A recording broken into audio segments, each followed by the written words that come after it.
Good morning Banaras. क्या हाल चाल है बनारस? सब बढ़िया ना? वैसे बारिश ने आखिरकार दस्तक दे ही दी और इस चिलचिलाती गर्मी से राहत भी। वैसे बारिश के मौसम की भी अपनी ही खासियत है ना? जब बारिश की पहली बूंद धरती पर पड़ती है और मिट्टी से जो सौंधी सौंधी खुशबू आती है, उसकी feeling out of the world है।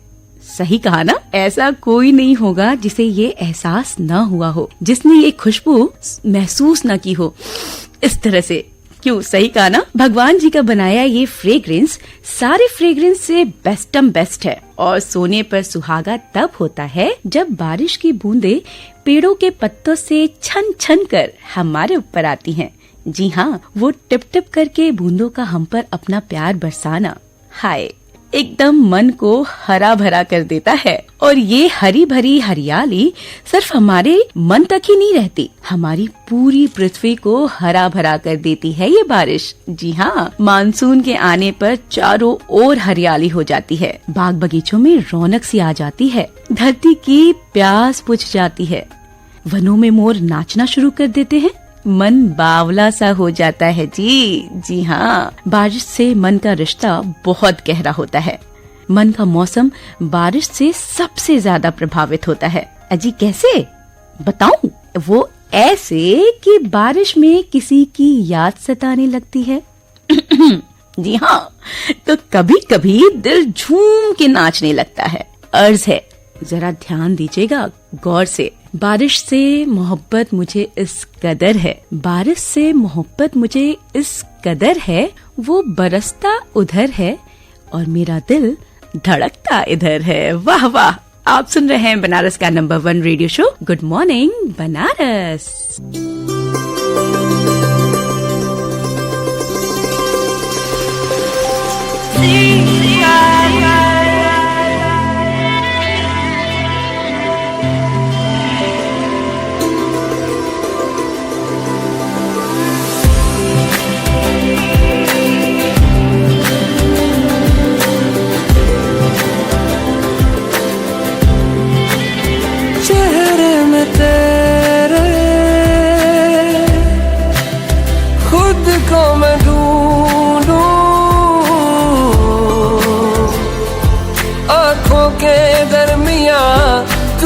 है इस तरह ख्वाबों को भी जगह न मिले।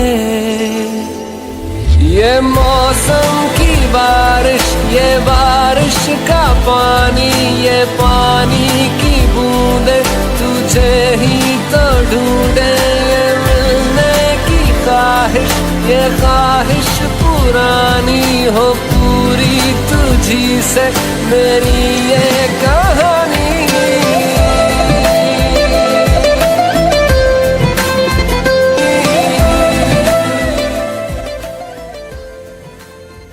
मुझे ऐसा ही जिंदगी का हर एक पल चाहिए, मुझे ऐसा ही जिंदगी का हर एक पल चाहिए। प्यार से भरी बारिश और संग आप सब श्रोताओं का साथ चाहिए। जी हाँ, मीडियम वेव के मीटर पर और FM 100.6 पर आप सुन रहे हैं देश का नंबर 1 रेडियो स्टेशन आपकी वाणी आकाशवाणी। और आपने ट्यून इन किया है आप सभी का favourite morning show good morning Banaras. Studio की घड़ी में सुबह के 7 बज चुके हैं। आज डेट है 2 जुलाई और दिन है रविवार का। जी हाँ, छुट्टी का दिन है, मस्ती करने का दिन है, लेजीनेस दिखाने का दिन है और बहुत सारे काम करने का दिन है। जी अच्छा बनारस, आपको मैं अपना तो परिचय देना भूल ही गई, याद हूँ ना? मैं हूँ आपकी रेडियो दोस्त होस्ट पूजा। तो बनारस, चाय वाय पी ली हो, कचौड़ी पकौड़ी खा ली हो, तो अब चले जरा हाल चाल ले लें। किसका? अजी अपने शहर बनारस और देश दुनिया का हाल चाल लेने, और किसका? तो चलिए जानते हैं क्या खास हो रहा है देश दुनिया और शहर बनारस में आज। बनारस हिंदू यूनिवर्सिटी के स्टूडेंट्स देश के साथ विदेश में भी संस्थान का मान बढ़ा रहे हैं। देश के सबसे प्रतिष्ठित प्रधानमंत्री रिसर्च फेलोशिप में बीएचयू के रिसर्चर की संख्या बढ़ रही है। इसमें शामिल होने वाले बीएचयू के स्कॉलर्स ने कमाल कर दिखाया है। जी हाँ, तालियां होनी चाहिए हमारे स्कॉलर्स के लिए। कल है गुरु पूर्णिमा। गुरु पूर्णिमा पर 3 जुलाई को गुरु का आशीर्वाद लेने के लिए बड़ी संख्या में भक्त गुरु आश्रम पहुंचेंगे। इसके चलते यातायात प्रभावित न हो, इसलिए विभिन्न मार्गों पर डायवर्जन लागू किया गया है। चंदौली की तरफ से आने वाले 4 पहिया व 3 पहिया वाहनों को पड़ाव चौराहे से रामनगर की तरफ डायवर्ट किया जाएगा, जो रामनगर टेंगरा मोड़ होकर आएंगे। आगे वाराणसी से चंदौली रामनगर की तरफ जाने वाले 4 व 3 पहिया वाहनों को भदऊ चुंगी से आगे जाने रोककर गोलगड्डा चौका घाट से भेजा जाएगा। रामापुरा चौराहे से कोई वाहन गदौलिया चौराहे की तरफ नहीं जा सकेंगे। इन वाहनों को रेवड़ी तालाब, लक्सा, बेनियाबाग की तरफ से जाने दिया जाएगा। रविदास गेट लंका से वाहनों के रविन्द्रपुरी कॉलोनी की तरफ जाने पर रोक रहेगी। उनको संकट मोचन की तरफ डायवर्ट किया जाएगा, जो दुर्गा कुंड चेतमड़ी होते आगे जाएंगे। विजया चौराहा से वाहन रविन्द्रपुरी की तरफ नहीं जा सकेंगे, उनको दुर्गा कुंड की तरफ भेजा जाएगा। तो देख लीजिए बनारस, हमने आपको रूटीन बता दिया है डाइवर्जन का, उस हिसाब से आप अपना प्लान करिएगा, आपको आने जाने में कोई भी दिक्कत या परेशानी न हो। अमरनाथ यात्रा की शुरुआत हो गई है। 1 जुलाई से शुरू हुई यात्रा 31 अगस्त तक जारी रहेगी। शनिवार सुबह मंत्रोच्चार के साथ आरती की गई है और इस दौरान बड़ी संख्या में भक्त मौजूद रहे हैं। इस बार 3 लाख से ज्यादा श्रद्धालुओं ने कराया है अपने लिए यात्रा में रजिस्ट्रेशन। पिछली बार से 10% श्रद्धालुओं की संख्या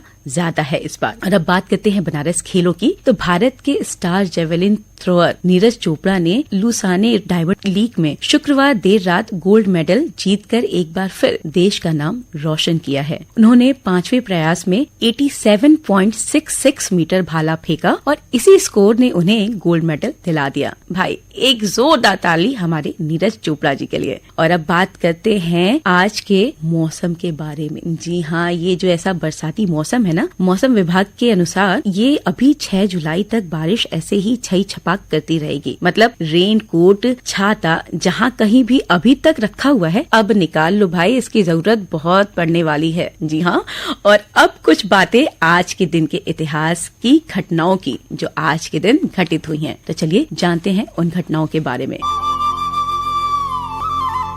आज के दिन 1757 में प्लासी की लड़ाई में हार के बाद बंगाल के अंतिम नवाब सिराजुद्दौला की हत्या हुई थी। आज ही के दिन 1698 में थॉमस सावेरी ने भाप इंजन का पेटेंट कराया था। आज के दिन 1862 में कलकत्ता उच्च न्यायालय का उद्घाटन हुआ था और आज ही के दिन 1916 में भारतीय भूवैज्ञानिक सर्वेक्षण विभाग की स्थापना हुई थी। 2002 में आज ही के दिन स्टीव फॉसेट गुब्बारे के जरिए दुनिया का भ्रमण करने वाले पहले व्यक्ति बने थे। 2004 में आज ही के दिन छत्रपति शिवाजी टर्मिनस स्टेशन को यूनेस्को की विश्व धरोहर समिति द्वारा विश्व धरोहर स्थल घोषित किया गया था। आज ही के दिन 2020 में वियतनाम में दुनिया के पहले सोने के होटल की ओपनिंग हुई थी। जी हाँ, और आज ही के दिन 2020 में भारतीय रेलवे ने 2.8 किलोमीटर लंबी ट्रेन चलाई, जो भारतीय रेल के इतिहास में अब तक की सबसे लंबी ट्रेन है।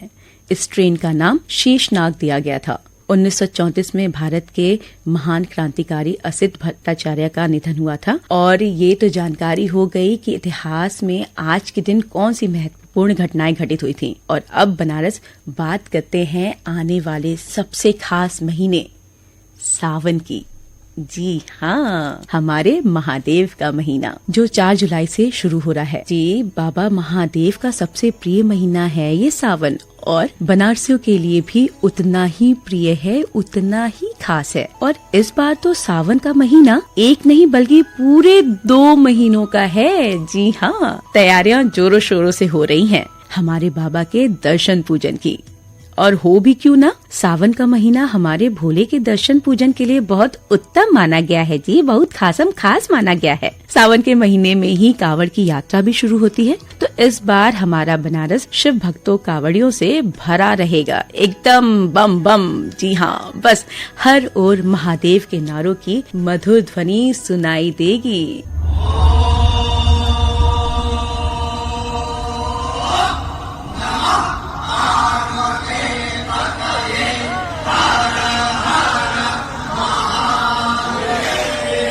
महादेव, जी हाँ, इन्हीं नारों से हमारा पूरा बनारस गूंजेगा। और कहते हैं ना कि शिव की नगरी है और शिव का पसंदीदा महीना है सावन, तो कोई कैसे पीछे रहे।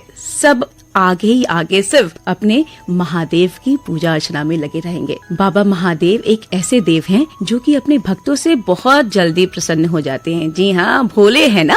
कहते हैं कि वे तो केवल एक लोटा जल चढ़ाने से ही अपने भक्तों पर अपनी कृपा बरसाना शुरू कर देते हैं। तो बनारस महादेव की बात हो रही है तो चलिए आपको बताती हूँ काशी के एक प्रमुख मंदिर शूल टंकेश्वर के बारे में।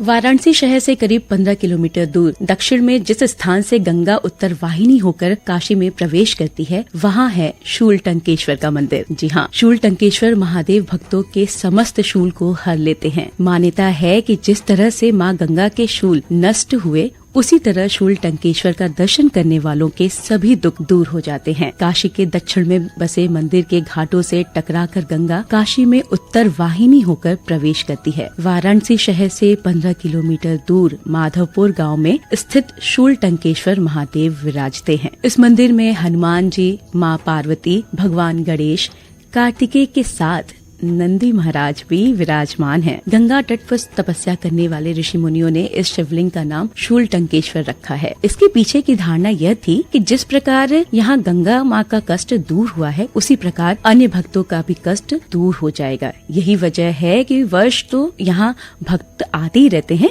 लेकिन कष्टों से मुक्ति पाने के लिए सावन में भक्तों की भीड़ कुछ ज्यादा ही रहती है। और बात करें हमारे पुराणों में इस प्रसंग की कि ये शूल टंकेश्वर मंदिर का नाम ऐसा क्यों पड़ा, तो हमारे पुराणों में बताया गया है कि गंगा अवतरण के बाद जब वह काशी में अपने रौद्र रूप में प्रवेश करने लगी, तो भगवान शिव ने काशी के दक्षिण में ही त्रिशूल फेंक कर गंगा को रोक दिया। भगवान शिव के त्रिशूल से माँ गंगा को पीड़ा होने लगी। उन्होंने भगवान से क्षमा याचना की। भगवान शिव ने गंगा से यह वचन लिया कि वह काशी को स्पर्श करते हुए प्रवाहित होंगी। साथ ही काशी में गंगा स्नान करने वाले किसी भी भक्त को कोई जलीय जीव हानि नहीं पहुँचाएगा। गंगा ने जब दोनों वचन स्वीकार कर लिए, तब शिव ने अपना त्रिशूल वापस लिया। जी हाँ, हमारी काशी ऐसे ही अनेकों शिवलिंगों से सजी है, और सजी भी क्यों ना हो, हमारी काशी पर महादेव का जो कहते ना आशीर्वाद बना हुआ है। जी हाँ, आज की हमारी गुड मॉर्निंग बनारस पर भी हमारे बाबा का ही आशीर्वाद बना हुआ है। आज के लिए बनारस बस इतना ही, लेकिन याद रखिएगा जो मैं हमेशा कहती हूँ, खुद से प्यार और खुद का ध्यान रखना बेहद जरूरी है, क्योंकि जब हम खुश होंगे तभी हम दूसरों में खुशियाँ बांट पाएंगे। Do very very take care of yourself. 7:20 पर आप सुनेंगे प्रादेशिक समाचार। तब तक के लिए दीजिए अनुमति। हर हर महादेव।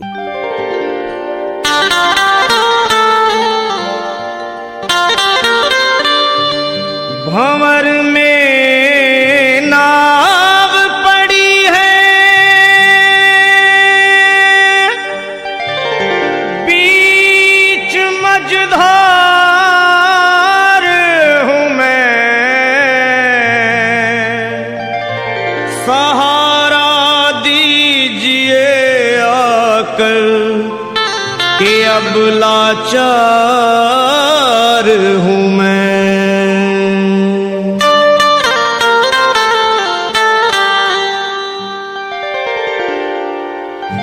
भोले गिरजापति हूँ तुम्हारी शरण हो, भोले गिरजापति हूँ तुम्हारी शरण हो, भोले गिरजापति हूँ तुम